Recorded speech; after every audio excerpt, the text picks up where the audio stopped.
2 Samuel 15. I read from the Institute for Scripture Research, the ISR, because it takes a direct translation from Hebrew to English, Greek to English, and Aramaic to English. Yah is the Elohim of the heavens and the earth, the first and the last and the only. Yah is short for Yahweh or YahWeh. They're both identical. I hear sometimes you spell or you pronounce the W as a V and the V as a W sometimes, so it's the exact same. Yah is a very jealous El. He doesn't even want the names of idols or mighty ones to come to our lips. And his son Yehoshua died on a stake for the sins of all of humanity more than 2,000 years ago, and the letter J is about 600 years old. And Yehoshua in English is Joshua.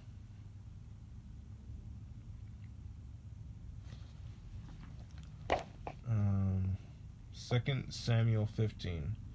And it came to be after this that Absalom prepared a chariot and horses for himself and 50 men to run before him.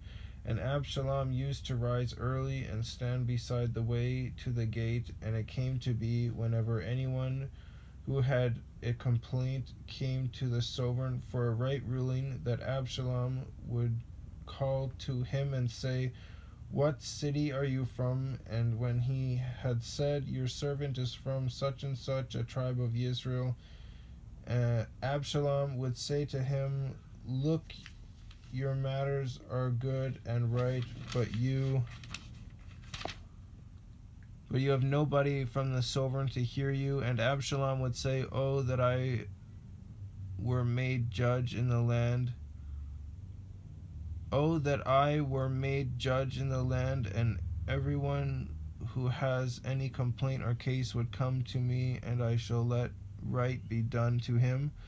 And it came to be, whenever anyone came near him to bow down to him, that he would put out his hand and take hold of him and kiss him.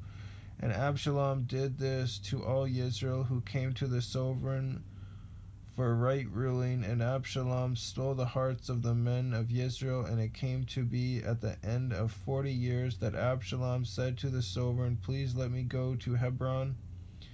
H with a dot, EB with a line underneath of it, RON, and pay the vow which I vowed to Yah. For your servant vowed a vow while I dwelt in Gusher in Aram, saying, "If Yah indeed brings me back to Jerusalem, then I shall serve Yah."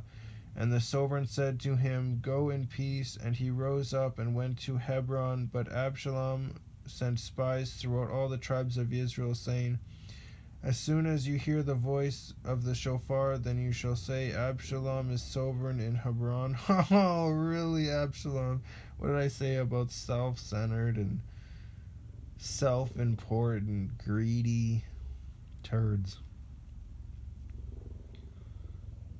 And with Absalom went 200 men from Jerusalem who were invited, and they went along unexpectedly and did not know the matter at all. Absalom also sent for Ahithophel, AH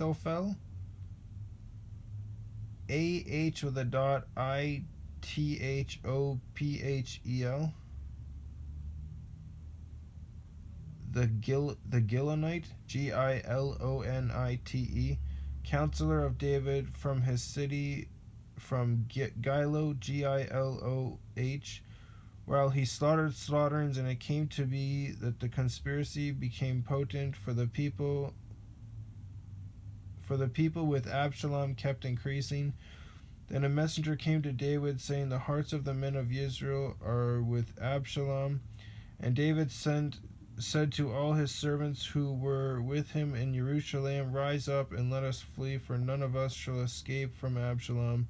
Go in haste, lest he overtake us quickly and bring evil upon us, and strike the city with the edge of the sword."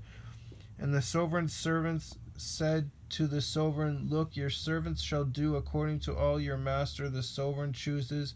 And the sovereign went out, and all his household at his feet. But the sovereign left 10 women concubines to look after the house. So the sovereign went out, and all the people at his feet, and they stood still at the last house, and all his servants were passing on at his side, and all the Kerethites, Kere with a half a check mark, it.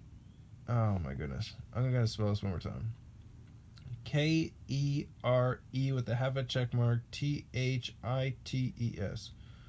and all the Pelethites, Pele with a half a check mark, Thites, and all the Gittites, Gittites, 600 men who had followed him from Gath, Gath, were passing on before the sovereign. And the sovereign said to Ittai, Ittai, the Gittite, why do you go, you also, with us? Turn back and remain with the sovereign, for you are a foreigner and also an exile from your own place. You came yesterday, and should I today make you wander up and down with us when I am going wherever I am going? Return and take your brothers back. Loving commitment and truth be with you. And Ittai answered the sovereign and said, as Yah lives, and as my master the sovereign lives, in whatever place my master the sovereign is, whether in death or life, let your servant also be there. Therefore David said to Ittai, go and pass over. And Ittai the Gittite and all his men and all the little ones who were with him passed over. And all the land was weeping with a loud voice, and all the people were passing over, and the sovereign himself was passing over the Wadi Quidron. Wadi is Wadi, Quidron is Qid with a line underneath it, Ron. And all the people were passing over toward the way of the wilderness, and see Sadok, Tsad with a line underneath it, Oq, also came, and all the Levites with him, bringing the ark of the covenant of Elohim. And they set down the ark of Elohim, and Abiathar, Eb with a line underneath of it, Yathar, went up until all the people completed passing over the city. And the sovereign said to Sadok, take the ark of Elohim back to the city. If I find favor in the eyes of Yah, then he shall bring me back and show me both it and his dwelling.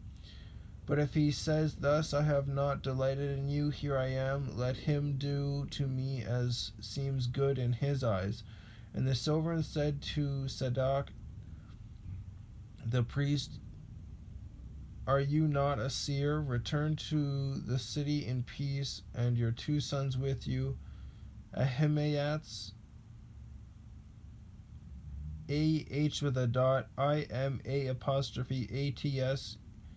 Ahimaaz your son, and Jehonathan son of Abiathar. See, I am waiting in the desert plains of the wilderness until word comes from you to inform me. And Sadok and Abiathar took the ark of Elohim back to Jerusalem, and they remained there. And David went up by the ascent of the Mount of Olives, and wept as he went up. And he had his head covered, and went barefoot. And all the people who were with him covered their heads, and went up weeping as they went up. And David was informed, saying, Ahithophel is among the conspirators with Absalom. And David said, O Yah, I pray you, make the counsel of Ahithophel foolish. And it came to be that David came to the summit, where he bowed himself before Elohim, and saw Hushai the Archite. Hushai is H with a dot, Ushai, the Archite, Arkite, coming to meet him with his robe torn and dust on his head. And David said to him, if you pass on with me, then you shall become a burden to me. But if you return to the city and say to Absalom, I am your servant, O sovereign, once servant of your father, but now I am your servant, then you shall nullify the counsel of Ahithophel for me, and are not Sadok and Eleazar the priests with you there. And it shall be that every matter you hear from the sovereign's house you should report to Sadak and Abiathar the priests. See, there with them are their two sons, Ahimaaz, Sadok's son, and Jehonathan, Abiathar's son, and by them you shall send me every matter you hear. And Hushai, David's friend, went into the city, and Absalom came into Jerusalem. I sense a battle coming on.